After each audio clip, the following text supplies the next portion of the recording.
নমস্কার বন্ধুরা, রসুইর সাথে শ্রীর আরও একটা নতুন এপিসোডে আপনাদের সবাইকে স্বাগত। আজ নিয়ে চলে এসেছি বাঙালির অতি পরিচিত দুর্দান্ত স্বাদের চিংড়ি মাছ দিয়ে মোচার ঘন্টর রেসিপি নিয়ে। চলুন প্রথমেই দেখে নিই এই রেসিপিটা করতে আমাদের ঠিক কী কী ইনগ্রেডিয়েন্টস লাগছে। অবশ্যই লাগছে মোচা, এটাকে আমি ছাড়িয়ে নিয়েছি। যারা মোচা ছাড়াতে জানেন না, আমার একটা সেপারেট ভিডিও আছে মোচা কিভাবে কাটতে হয় ছাড়াতে হয়, সেটা দেখে নেবেন। এছাড়া লাগছে পটল, ছোট ছোট করে একদম কুচি করে নিয়েছি। আর লাগছে চিংড়ি মাছ, সেটা ভেজে রেখেছি আমি নুন হলুদ দিয়ে। আর অল্প আলু, সেটাও একদম পটলের মতোই ছোট্ট ছোট্ট করে ডুমো ডুমো করে কেটে নিয়েছি।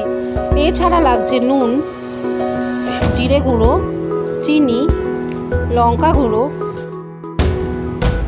হলুদ গুঁড়ো, তেজপাতা এবং একটা কাঁচা লঙ্কা। আর লাগবে তৈরি করার জন্য তরকারি, সর্ষের তেল এবং সাদা জিরে ফোড়নের জন্য। আর অবশ্যই অল্প পরিমাণ আদা বাটা। আর লাগছে সব শেষে ঘি এবং গরম মশলা ছড়িয়ে নামাবো, তার জন্য ঘি আর গরম মশলা। এবার যেটা বলার আছে সেটা হলো, মোচাটা আমি যে কেটে নিয়েছি সেটাকে ছোট ছোট করে টুকরো করে কেটে নুন হলুদ দিয়ে একটা কি দুটো সিটি মেরে নেব, একদম নরম করে নেব। তারপর আমি তৈরি করব মোচার ঘন্ট। এই প্রসেসটা আর আমি এখানে দেখালাম না, সবাই জানেন।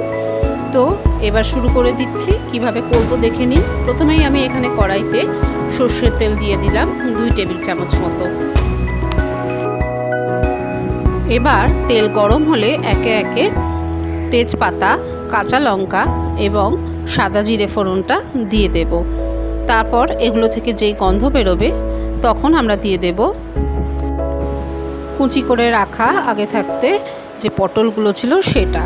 পটলটা খুব ভালো করে ভাজা হয়ে গেলে তারপর আমরা এতে আলুটা অ্যাড করব। আলু এবং পটল খুব ভালো করে কষিয়ে নেব তেলেতে। বেশ মিনিট খানেক বা মিনিট 2 মতো নাড়াচাড়া করে নেব এবং ভালোভাবে কষানো হয়ে গেলে এখানে অ্যাড করে দেব আদা বাটাটা।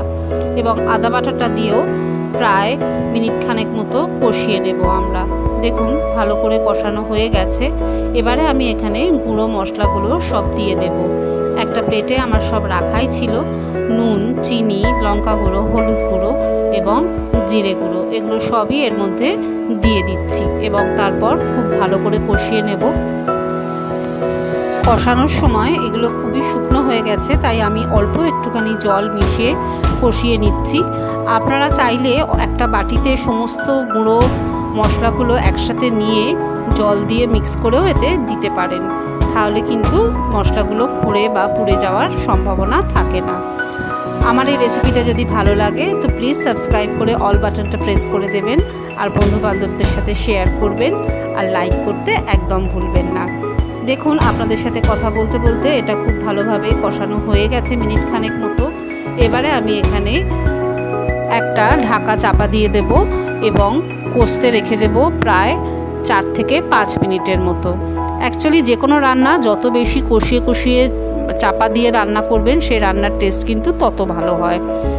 এবার আমি মিনিট 5 পর এই ঢাকাটা খুলছি এবং দেখুন খুব সুন্দর একটা টেক্সচার এসে গেছে, বোঝাই যাচ্ছে জিনিসটা খুব ভালোভাবে কষানো হয়ে গেছে।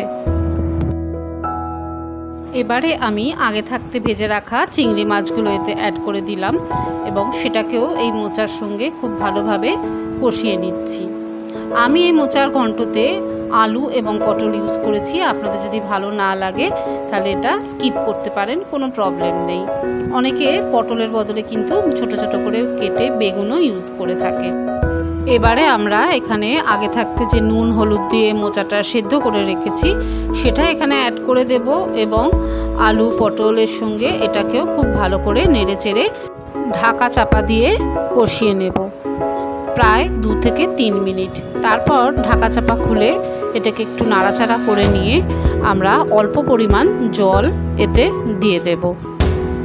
আর আবার একটা ঢাকা চাপা দিয়ে দেব এবং 3 থেকে 4 মিনিট চাপা দিয়ে রাখলেই আমাদের তৈরি হয়ে যাবে মোচার ঘন্ট।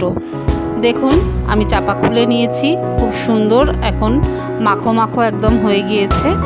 ভালোভাবে আরেকটু নাড়াচাড়া করব এবং তারপর ঘি আর গরম মশলা ছড়িয়ে নাড়িয়ে চাড়িয়ে পরিবেশন করে দেব আমাদের চিংড়ি মাছ দিয়ে মোচার ঘন্ট। আশা করি আপনাদের এই রেসিপিটা খুব ভালো লেগেছে। আর আমি সহজ করেই বোঝানোর সবসময় চেষ্টা করি। আপনি যদি নতুন হন আমার চ্যানেলে, তাহলে একটা অনুরোধ রইল, আমার অন্যান্য রেসিপিগুলো একটু দেখুন। আমি ঘরোয়া উপাদান দিয়ে সবসময় রেস্টুরেন্ট স্টাইল বা একদম কাজের বাড়ির মতো রান্না এখানে দেখাই। তো প্লিজ একটু চেক করুন এবং ভালো লাগলে সাবস্ক্রাইব করে আমার পাশে থাকুন। আবার নতুন একটা রেসিপি নিয়ে খুব শিগগিরই ফিরে আসবো এই কথা দিয়ে